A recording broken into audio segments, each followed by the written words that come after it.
What good came out of yesterday's hearing? What was the net result? I thought the hearing was actually fantastic. It far exceeded my own expectations, and I think probably most others.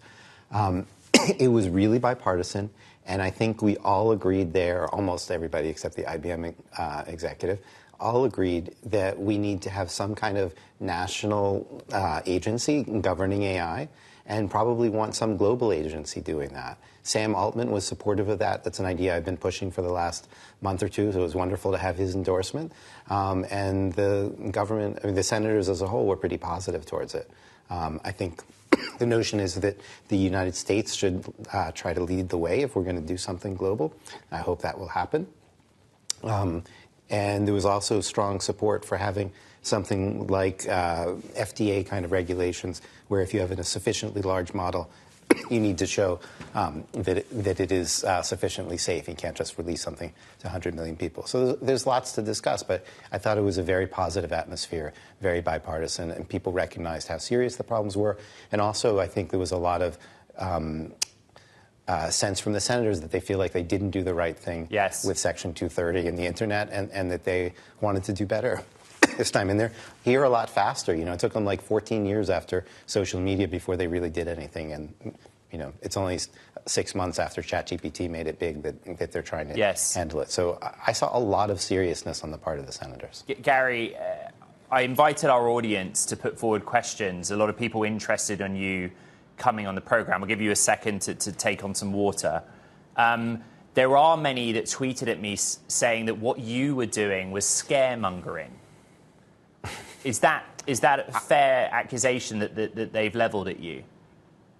I don't think so. I mean, it's true that I'm trying to raise alarms about things that I think are genuinely risky, but I think scaremongering is if you don't actually think that there's a risk and you're just trying to manipulate people, and I think they're real risks.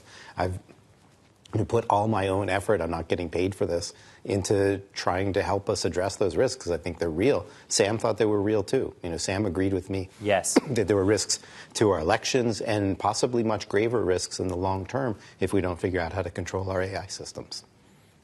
One of the proposals that Sam put forward was to establish, at least here in the United States, an agency to license or have some sort of licensing system for the development of AI. There are many that believe that would basically centralize activity, control, power among the biggest tech companies. What's your response to that? Just to clarify, even before this meeting, I wrote an op-ed in The Economist, and I gave a TED Talk on April 18th about having an international agency to regulate AI. And Sam was supportive of that. He emphasized licensing, and he emphasized, excuse me, sorry about the cough, I've been doing so many interviews. He emphasized licensing for large scale models, not necessarily for small models. I think we all agree that we don't want to cut off research, we don't want to cut off small companies from having a role. But the larger the model, the larger the impact, the more we might need licensing. One of the questions from our audience is for you to explain what is the difference between fooling a human with artificial intelligence and fooling a system with artificial intelligence.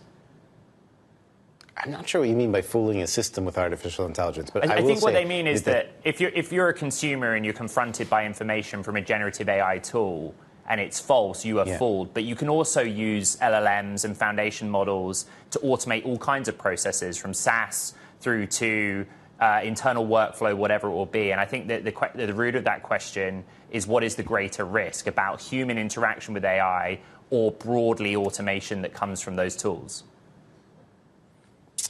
That's a good question. I guess, there are different risks at different timescales. The thing that I'm most currently worried about is the risk to democracy. And the risk to democracy actually comes both from kind of accidental mistakes from these systems. We know they confabulate, or some people call it hallucinate.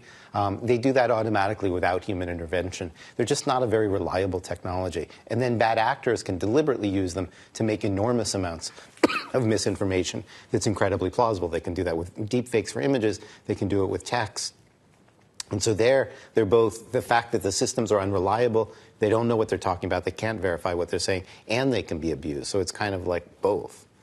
Similarly, in terms of long-term risk, you can think of deliberate scenarios where people try to manipulate the markets and things go wrong, and there's violence because people misattribute things that are happening, or maybe machines do things that are entirely different from what we programmed them to do.